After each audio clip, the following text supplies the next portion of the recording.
नमस्कार, मैं हूं अमित पालित। नमस्कार, आपके साथ मैं हूं मीनाक्षी जोशी। और बिल्कुल, दिल्ली के गोलीबाज दंगाई सोनू शेख उर्फ चिकना पर बड़ा खुलासा हुआ है। पुलिस ने सोनू के पास से जो पिस्टल बरामद की है वो सोफिस्टिकेटेड है। बिल्कुल, और सोनू उर्फ यूनिस के पास से पुलिस को कोई जिंदा कारतूस बरामद नहीं हुआ है। पुलिस इस बात की जांच कर रही है कि सोनू ने पिस्टल किससे खरीदी, और साथ ही पुलिस ने भी पता किया है कि सोनू ने यह पिस्टल कितने में खरीदी और उसको कितनी गोलियां मिली थी। पुलिस ने जब सोनू से पिस्टल के बारे में पूछा तो सोनू उर्फ यूनिस ने जो जवाब दिया उससे पुलिस संतुष्ट नहीं है।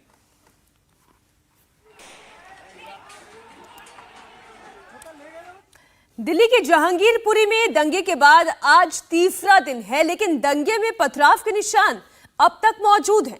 और इंडिया टीवी के रिपोर्टर जतिन शर्मा जहांगीरपुरी के एक छत पर पहुंचे। दंगे के 3 दिन बाद भी छत पर पत्थर मिले हैं।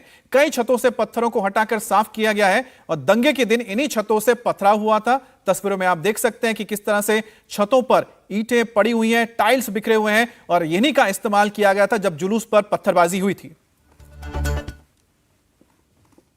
इस वक्त हम मौजूद हैं जहांगीरपुरी के उसी इलाके में जहां पर हिंसा हुई थी। मंदिर और मस्जिद जिस स्ट्रेच पर शोभा यात्रा निकल रही थी उसी स्ट्रेच पर मौजूद है, और इंडिया टीवी पर सबसे पहले हम आपको उन छतों की तस्वीर दिखाएंगे जहां से पथराव किया जा रहा था। मेरे पीछे आप वो मस्जिद देखेंगे जो मस्जिद इस पूरे विवाद का केंद्र बनी। जब शोभा यात्रा इसी मस्जिद के सामने पहुंची तब अंसार और उसके साथियों ने जो शोभा यात्रा को रोका, विवाद शुरू हुआ, और जिसके बाद पूरा विवाद जो है वो पत्थरबाजी में तब्दील हो गया। ये तमाम जो छतें आप देख रहे हैं ये सभी छतें एक मुस्लिम समुदाय के लोगों की छत है। यहाँ पर वही सब लोग रहते हैं, और नीचे आपको हम तस्वीर दिखाएंगे। ये वही सड़क है जहाँ से शोभा यात्रा गुजर रही थी। सामने आप कुशल सिनेमा देख रहे हैं, ठीक मस्जिद आप बिल्कुल सामने देख रहे हैं, और आप देख सकते हैं कि पूरा जो सिक्योरिटी डिप्लॉयमेंट है वो यहाँ पर लगा हुआ है। लेकिन तस्वीरें हम आपको छतों की दिखा रहे हैं। हालांकि पुलिस लगातार ड्रोन से निगरानी कर रही है, तो तमाम जो छत आपको साफ नजर आएगी कि जैसे किसी ने झाड़ू मारकर साफ कर दिया हो। लेकिन छतों के किनारे पर क्या है वो हम आपको यहाँ पर दिखाएंगे। ये देख सकते हैं कि जो ईंट है उसका पूरा ढेर यहाँ पर लगा हुआ है, और जो पत्थरबाजी में इस्तेमाल की गई ईंटें थी वो भी इसी लाल रंग की ये पूरी ईंट है। और आप यहाँ पर तस्वीर देखेंगे कि ये सी ब्लॉक का पूरा इलाका है। सी ब्लॉक में जाने का ये पूरा इलाका है। एफएसएल की टीम भी इन्हीं इलाकों में पहुंची थी और तमाम सबूतों को यहाँ से जुटाने की कोशिश की गई थी। तो इसी तरीके से आपको दूसरी छत की भी यहाँ पर तस्वीर दिखाएंगे, आपको दिखाने की कोशिश करेंगे। ये छत आप देख रहे हैं, इस छत पर भी आप देखेंगे तो आपको बीच बीच में जो ईंटें हैं वो पड़ी हुई नजर आ जाएगी। देखेंगे दीवारों की जो बाउंड्रीज है ये लाल रंग की ईंटें आपको यहाँ पर रखी हुई साफ तौर पर नजर आएगी। और जब पत्थरबाजी शुरू हुई थी तो ज्यादातर इसी तरह की ईंटों का इस्तेमाल किया गया था। ये वाली छत आप देखिए, ये नीले रंग का ड्रम पड़ा हुआ है, लेकिन जमीन पर आप देखेंगे इसी तरीके से जो लाल रंग की ईंटें हैं, जो पतली पतली तारें हैं, वो आपको यहाँ पर पड़ी हुई नजर आएगी। साथ ही ये छतें वो छत है जो कि मेन रोड पर है। आप देखेंगे इस छत पर अगर हम खड़े हो जाते हैं तो नीचे आपको पुलिस का डिप्लॉयमेंट साफ तौर पर नजर आ जाएगा। तो हमने कई वीडियो ऐसी देखी जहां पर इन्हीं छतों पे लोग खड़े हुए थे और लगातार नीचे जो है वो पथराव कर रहे थे। दिल्ली पुलिस की एफआईआर में भी इसका जिक्र है कि छतों पर जो महिलाएं बच्चे खड़े थे उन्होंने पत्थरबाजी की। सब इंस्पेक्टर जो घायल हुए मेधालाल, उन्होंने भी बताया कि जब वो लोगों को कंट्रोल कर रहे थे, जब दो समुदाय आपस में भिड़े थे उनको कंट्रोल कर रहे थे, उन्होंने भी देखा कि इन्हीं छतों से जो पत्थर है वो नीचे फेंके जा रहे थे। महिलाएं बच्चे जो है वो पत्थर फेंक रहे थे। तो ये पत्थर कहाँ से आए? ये पत्थर आपको हम दिखाएंगे कि इन्हीं जो छतों पर अभी भी पड़े हुए हैं। हालांकि उस समय तो तस्वीर कुछ और रही होगी, लेकिन अब आप देखेंगे पूरे तरीके से छत को साफ कर दिया गया है, क्योंकि जो पुलिस है वो लगातार ड्रोन से जो है इस पूरे इलाके पर नजर रख रही है। तो आप देख सकते हैं कि तकरीबन 30 के आसपास ये जो ईंटें हैं वो अभी भी यहाँ पर साइड में पड़ी हुई है। और इसी तरीके की तस्वीर आपको इस पूरे इलाके में साफ तौर पर देखने को मिलेगी। अलग अलग छत पर आप देखेंगे तो इसी तरीके की लाल ईंट जो कि घर बनाने में इस्तेमाल की जाती है, उन्हीं ईंटों को जो पत्थरबाजी में इस्तेमाल किया गया। कल जब पुलिस सी ब्लॉक पहुंची थी तो ऊपर से जो पुलिस पर पथराव किया गया था वो भी लाल ईंटों से ही पथराव किया गया था। नीचे की तस्वीर आपको एक बार फिर से दिखाते हैं। आपको दिखाएंगे कि पूरा जो सिक्योरिटी फोर्सेज यहाँ पर आप देखेंगे, पैरामिलिट्री फोर्सेज के जो जवान हैं वो लगातार इस तरीके से गश्त करते हैं।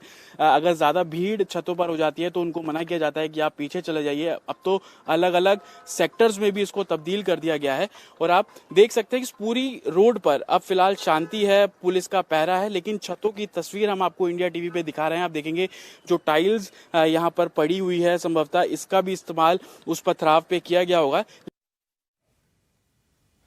और जहांगीरपुरी की लगातार हम आपको तस्वीरें दिखा रहे हैं और बता रहे हैं कि किस तरह से ग्राउंड जीरो पर इस वक्त हालात हैं। जहांगीरपुरी में जो दंगे हुए थे उसके बाद दुकानें आज भी बंद पड़ी हुई हैं।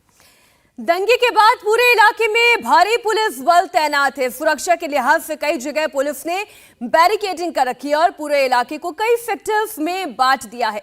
इंडिया टीवी संवाददाता कुमार सोनू ने जहांगीरपुरी से रिपोर्ट भेजी है, जिससे आप ये समझेंगे कि इस वक्त वहां के क्या हालात हैं। बीते शनिवार यानी 16 अप्रैल को दिल्ली के जहांगीरपुर इलाके में हिंसा हुई थी। फिलहाल आपको अभी की तस्वीरें हम दिखा रहे हैं टॉप एंगल से कि अभी किस तरह की स्थिति है जहांगीरपुरी में। दरअसल दिल्ली पुलिस ने सुरक्षा को ध्यान में रखते हुए पूरे इलाके को सेक्टरों में बांटा है। 5 सेक्टर में इसे बांटा गया है ताकि सुरक्षा के मद्देनजर जो है कोई भी चूक ना हो। फिलहाल ये वही इलाका है जहां पर बीते शनिवार यानी 16 अप्रैल को हिंसा हुई थी। 2 गुट आपस में भिड़ गए थे हनुमान जन्मोत्सव की शोभा यात्रा निकाले जाने को लेकर, और उसके बाद हिंसा इतनी भड़की थी कि इसमें 8 पुलिस वाले और 1 सिविलियन घायल हुआ था। फिलहाल आपको और तस्वीरें भी हम दिखा रहे हैं। साथ ही साथ आपको ये भी बता दें कि जिस दिन ये हंगामा बरपा था तो पत्थरबाजी जमकर हुई थी और दोनों गुटों के बीच में हिंसा इस कदर भड़की कि इस वक्त पूरे इलाके में भारी तादाद में सुरक्षा बल तैनात किया गया। दरअसल छतों से भी बताया जा रहा है पत्थर फेंके गए थे। आपको मैं सामने जो ये देख रहे हैं ये पूरा सी ब्लॉक है जिसे बंगाली बस्ती के नाम से भी जाना जाता है, और यहां से जो है छतों से पत्थर जो है लोगों के ऊपर फेंके गए थे जो कि नीचे थे। आपको एक वो सफेद कलर की स्कॉर्पियो दिखाई दे रही होगी। दरअसल ये वही चौक है जहां पर हिंसा हुई थी, पत्थरबाजी हुई थी, पत्थर चले थे, लोग जो है हथियार लेकर घूम रहे थे, गोलियां चलाई गई थी। फिलहाल आप देखें कि तमाम जगह जो है दिल्ली पुलिस ने पैरामिलिट्री फोर्सेस के जवानों की तैनाती की है, साथ ही साथ RAF के जवानों की तैनाती की गई है, और इसके अलावा दिल्ली पुलिस के जो टॉप ऑफिशियल्स हैं वो इस वक्त स्पॉट पर हैं ताकि किसी भी तरीके से इलाके में तनाव ना उत्पन्न हो दोबारा और इलाके की शांति भंग ना हो। फिलहाल इन जो छतें हैं जो आपको सामने दिखाई दे रही हैं, दरअसल ये सी ब्लॉक है और दूसरा ये इधर की तरफ मैं आपको दिखाऊं ये जी ब्लॉक है। दरअसल जो जी ब्लॉक है ये हिंदू बाहुल इलाका है और जो सी ब्लॉक है वो मुस्लिम बाहुल इलाका है, और जो आपको वो मंदिर सामने दिखाई दे रहा है इस मंदिर के साथ में ही मस्जिद है महज चंद कदमों की दूरी पर। उस सड़क से जो है दरअसल हनुमान जन्मोत्सव की शोभा यात्रा निकल रही थी और उस दौरान जो पुलिस के मुताबिक अंसार ने कुछ लोगों के साथ बहस की जो कि शोभा यात्रा में शामिल थे, और उसके बाद इलाके में तनाव इतना बढ़ा कि पत्थरबाजी हुई और पूरे इलाके में जो है अब भारी तादाद में सुरक्षा बल तैनात कर दिया गया है। फिलहाल इस पूरे मामले में पुलिस लगातार गिरफ्तारियां कर रही है, कई अहम खुलासे कर रही है। इसी के साथ साथ जो है दिल्ली पुलिस ने दंगों की संगीन धाराओं के साथ मुकदमा दर्ज किया है। Kumar Sonu, India TV, Delhi. इधर दंगे के आरोपी दिल्ली का गोलीबाज सोनू शेख उर्फ चिकना, इस पर लगातार कई खुलासे हो रहे हैं। दंगे के आरोपी सोनू चिकना का ये ताजा कबूलनामा जो हम आपको बता रहे हैं, जिसमें वो ये कह रहा है कि हाँ उसने फायरिंग की थी। और आपको बता दें कि पुलिस ने सोनू उर्फ यूनिस के पास से पिस्टल बरामद की है और यूनिस के पास से पुलिस को कोई जिंदा कारतूस नहीं मिला है, और पुलिस इस बात की जांच कर रही है कि आखिरकार उसने ये पिस्टल कहां से खरीदी थी यूनिस ने। और इस वक्त दिल्ली के जहांगीरपुरी से कुमार सोनू लगातार हमारे साथ जुड़े हुए हैं, इस मामले की डे 1 से रिपोर्टिंग कर रहे हैं, वहां के मौजूदा हालात से भली तरीके से वाकिफ हैं। ये जो सोनू चिकना और यूनिस है, इसके बारे में अभी तक क्या जानकारी मिली है? क्या इसका भी कोई पश्चिम बंगाल कनेक्शन है? इसके बारे में क्या क्या डिटेल्स अभी तक पुलिस के हवाले से आपको मिले हैं? देखिए, यूनुस उर्फ सोनू उर्फ इमाम ये जहांगीरपुरी के सी ब्लॉक में रहता है मीनाक्षी, और कल दिल्ली पुलिस की एक टीम ने जो है स्पेशल स्टाफ की टीम ने दरअसल जहांगीरपुरी के सी ब्लॉक से ही इसको गिरफ्तार किया था एक घर से, और ये भागने की फिराक में था। इसके पास से वेपन भी बरामद कर लिया है। जिस वीडियो में जो है ये बंदूक से गोली चलाते हुए दिख रहा है, उस बंदूक को पिस्टल को जो है बरामद किया है। सोफिस्टिकेटेड पिस्टल है, हालांकि कोई विदेशी पिस्टल नहीं है, कंट्री मेड है, और इसके पास से जिंदा कारतूस नहीं मिला। हालांकि पुलिस सूत्रों के मुताबिक जो है इसने पूछताछ में ये बताया कि इसने एक सोफिस्टिकेटेड पिस्टल के साथ एक ही जिंदा कारतूस लिया था जो इसने चला दिया था। हालांकि पुलिस इसके बयान को अब वेरीफाई कर रही है कि क्या ये वाकई में इसके पास एक ही जिंदा कारतूस था या फिर ज्यादा गोलियां ली थी और ज्यादा राउंड इसने चलाए थे। इस बात को वेरीफाई किया जा रहा है। फिलहाल किससे इसने पिस्टल ली, कितने की ली और इसका मकसद क्या था, इस बात को भी जो है पुलिस जांच कर रही है। हालांकि इसका कहना है कि इसने अपने एक जानने वाले से ली थी, और जो जवाब ये दे रहा है पुलिस सोनू उर्फ इमाम उर्फ यूनुस के इस बयान से संतुष्ट नहीं है। जी कुमार सोनू, एक बात बताइए कि जिस तरह से हम देख रहे हैं कि चाहे वो अंसार हो या फिर तमाम जो दूसरे लोग पकड़े गए हैं और साथ ही साथ अभी जो यूनुस पकड़ा गया है, इनके फोन में क्या बरामद कर लिए गए हैं जिससे कि पता लगाया जा सके कि आखिरकार किनके संपर्क में थे, किस तरह से चीजों को अंजाम दिया गया?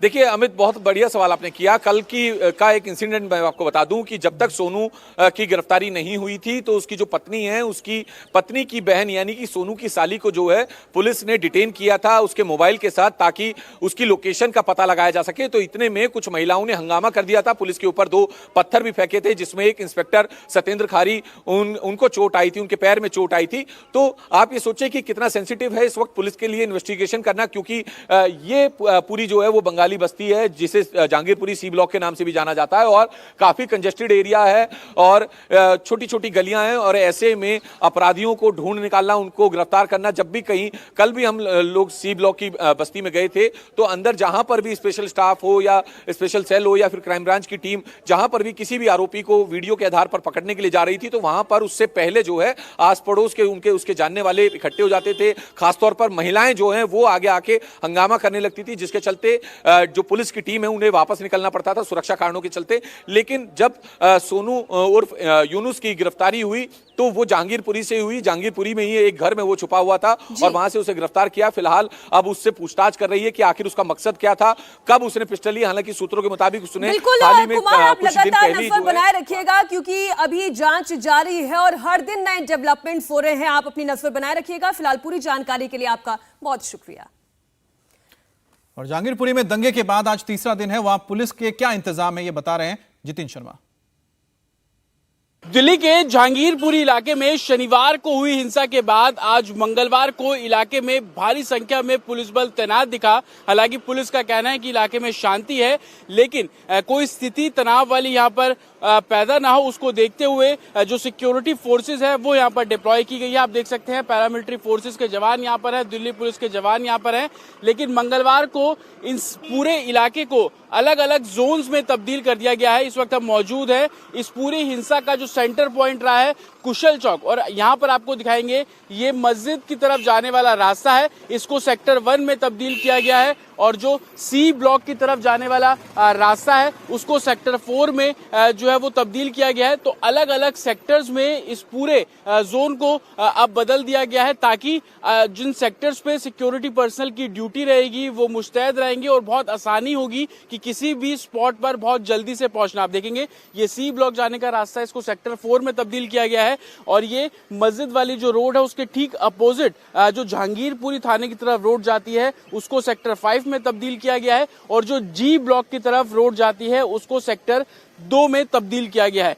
अलग अलग सेक्टर्स में बांटने का मकसद सिर्फ इतना सा है कि अलग अलग सेक्टर्स में अलग अलग पुलिस पर्सनल जो सीनियर अधिकारी तैनात रहेंगे। अगर कोई भी मूवमेंट होती है तो तुरंत पुलिस बल वहां पर मुस्तैदी से पहुंच पाएगा। आप ये देखेंगे वे टू सेक्टर 3 यानी कि जी ब्लॉक का ये वाला जो हिस्सा है जहां पर आगजनी हुई थी उसको सेक्टर 3 में डिवाइड किया गया है।